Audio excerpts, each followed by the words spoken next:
제가 또 나와서 이렇게 인사를 드리겠습니다. 2004년부터 피카시 지역문화 운동을 펼치면서 저는 나보다 피카시에 대한 신념, 우리 6.25 시대의 시가 문자 언어를 넘어 멀티 언어로 소통되어야 한다는 그런 신념을 가지고 확신 속에서 지금까지 왔는데, 최근에 들어서는 저보다 더 신념에 자신이 나타나셔가지고 부산 피카시한테 정문지 교수님께서 정말 피카시에 대한 그런 열정이 너무 대단하셔서 저는 제가 굳이 뭐 이제 나서지 않아도 되겠다는 그런 생각마저 들었습니다. 자, 그러면 이게 예. 그러면 제가 10분 동안 이렇게 이 PPT를 중심으로 말씀을 드리도록 하겠습니다. 신은 언어의 틀이지만 언어를 넘어서 보자는 그런 운동, 그런 욕구 이런 것들이 시인들에 의해서 계속 지도가 됐습니다. 그러니까 언어라는 것이 완벽하지 못하기 때문에 시인이 자연이나 사물에서 어떤 시적 영감을 받을 때 그걸 언어를 통해서 표현하는데 그건 늘 언어 자체의 불완전성 때문에 시인의 의도가 제대로 드러나지 못하는 것. 그래서 동서양을 막론하고 언어를 넘어서 뭔가 다른 어떤 매체를 활용해서 언어와 함께 멀티 언어로 표현하고자 하는 그런 시도들이 많이 있었습니다. 그래서 이게 여기 보면 부채시라든지 동양의 시세화 같은 것이 들어가는 것이고요. 아무튼 특히 인상인물은 그렇지 못하지만은 시인들은 언어의 불안정성 때문에 늘 왜 언어가 이렇게 불안정한가 이런 것에 대해서 늘 고민을 그렇다고 볼 수 있는데, 우리나라 한국과 술에 갖는 명예의 수업은 바로 언어의 불안정성을 너무나 잘 지내는 유명한 교사입니다. 이걸 통해서 제가 설명할 필요까지 없었는데요. 동양에서도 재화시라는 거에 있는데, 여기 보면 신흥곡의 문도가 있습니다. 잘렸습니다만 거기 재화시가 있는데요. 그림으로 다 표현할 수 없는 것을 문자로 이렇게 모아놓은 이게 바로 재화시인데,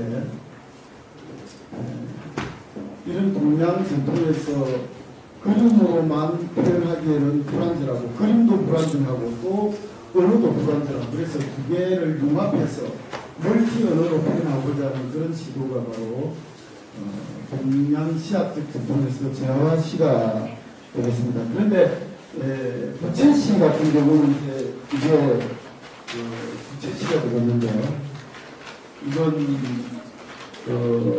언어로 표현되어 있지만 언어의 어떤 조상성을 극복하기 위해서 행태로서 여기 사람 얼굴 모자 이런 것이 드러나는데, 여기 보면 문자의 순서나 위치, 크기 등을 바꾸거나 색깔을 넣기까지 하면서 행태성을 강조하고, 그래서 이게 최근에 들어서는 사진 활동을 하셨거든요. 그래서 이런 것들은 동양의 시서화나 서양의 부채시, 행태시 이런 것들은 모두 언어의 불안정성을 극복하려고 하는 그런 시도로 보면 되겠습니다.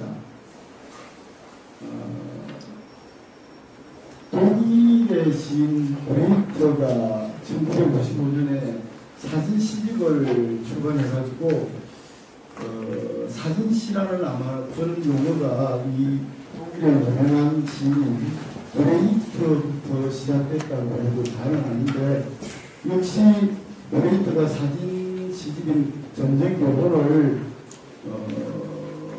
출간한 것은 사진의 불완전성 때문에 그렇게 한 것인데요. 왜냐하면 이 브레이트는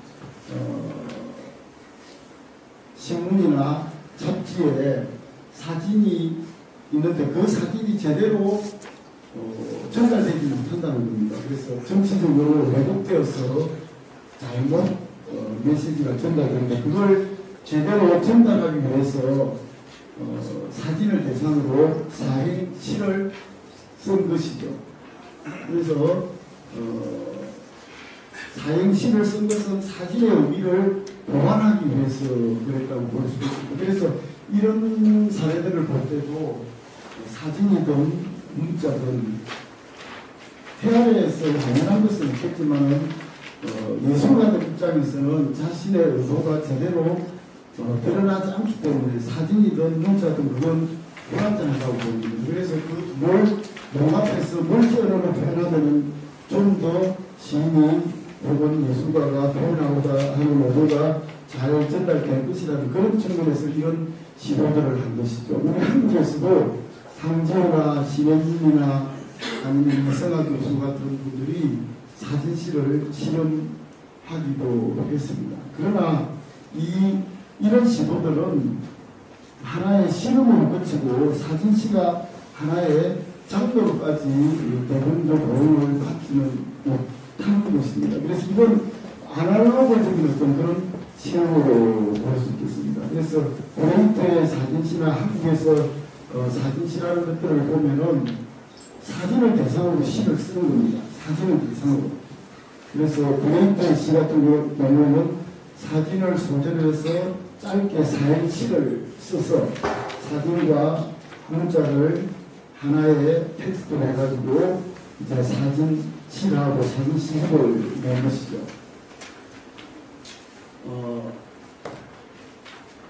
그런데 이제 아날로그 시대가 지나고 디지털 시대가 도래하게 됐습니다. 2000년대에요. 그래서 흔히 그걸 프로슈머로서의 홍보 스마트폰스의 출현이라고 볼 수 있습니다.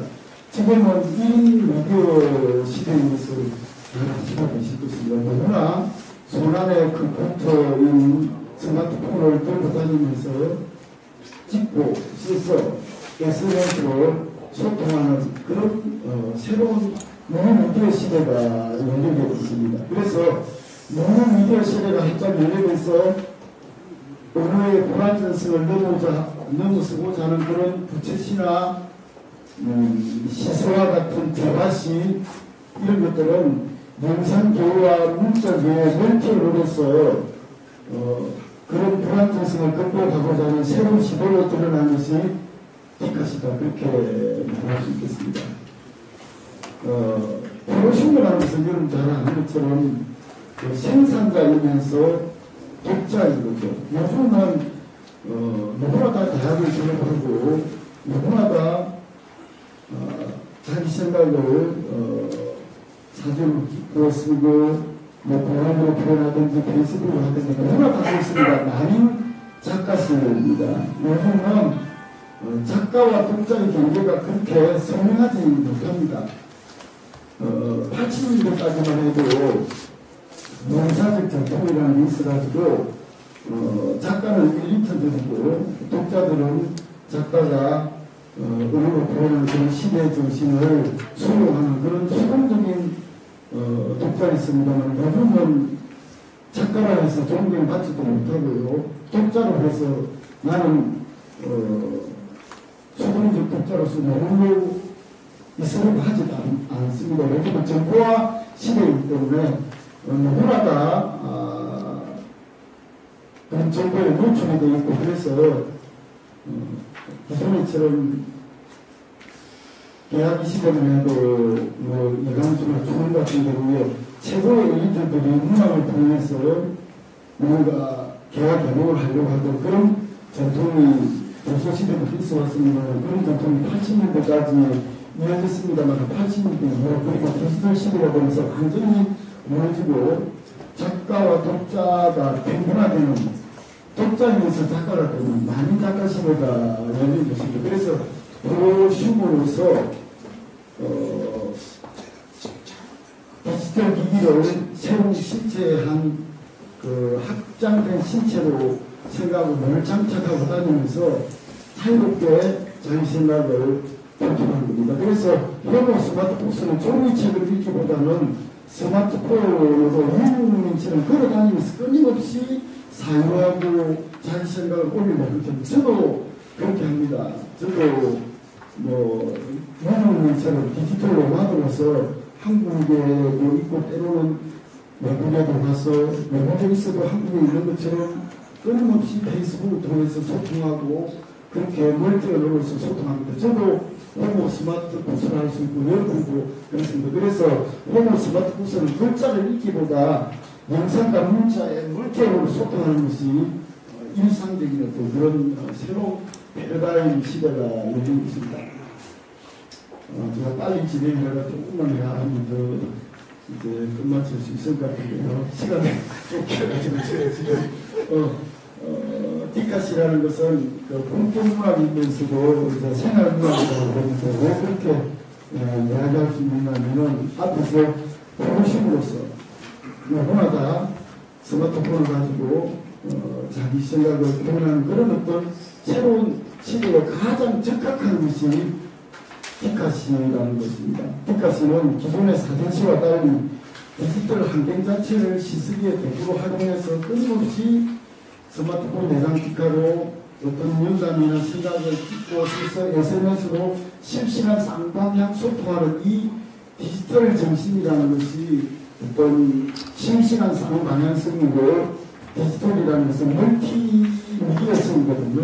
그래서 영상과 문자 가장 기본적인 어떤 언어인 멀티언어로 소통할 수 있는 이런 그리고 이게 한국에서 이런 운동이 일어나가지고 해외로까지 수출하게 된 것은 이건 한국이 IT 강국이라는 것이고 또 이게 지금 한류라는 것이라든지 한국의 문화가 세계 최고의 어떤 그런 주류 문화가 됐기 때문에 우리가 60년대 이런 디카시 운동이 일어나서 이건 해외로 확산될 수가 없습니다. 그런데 한국에서 메이드 인 코리아는 세계적인 것입니다. 그래서 디카시가 한국에서 만들어지기 때문에 이런 세계적인 문화 콘텐츠로 발전할 수 있는 그런 가능성이 있는 겁니다. 자, 그러면 이제 마지막으로 저는 그 경남정보대학에서 디지털 문화 창작가를 만든다고 하는 소식을 듣고 이 디지털 문화 창작가에서 디카시를 주요 콘텐츠로 하는데 이것을 제대로 아는 분이 책임지고 이 디카시 운동을 디지털 문화 창작가를 중심으로 국제도시 부산에서 이렇게 해야 되는데 사실 걱정이 굉장히 많았습니다. 그런데 이 중심에 정규직 교수님이 계시기 때문에 앞에서 제가 서두에 말씀드린 것처럼 저보다 더 디카시에 대한 확신이 있으시니까 앞으로 이 국제도시 부산에서 김대식 총장님이 아까 말씀하신 것처럼 경남정보대학이 적극적으로 이렇게 스포트를 해주고 그래서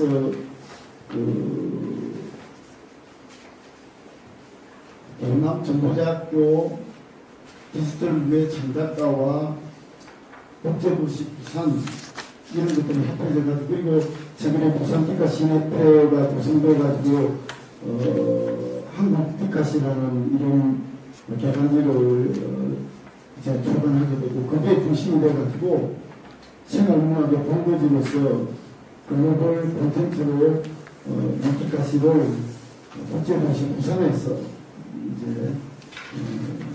세계적인 문화 콘텐츠로 만들 수 있다는 것을 저는 확신하게 됐습니다. 정말 이 자리에 들어서 감사드립니다. 제가 좋은 시간이 있기 때문에 질문을 하면 제가 답해가지고 좀 설명해 드리겠습니다. 제가 마음이 조심해가지고 더 오래 할 수가 없을 것 같아요.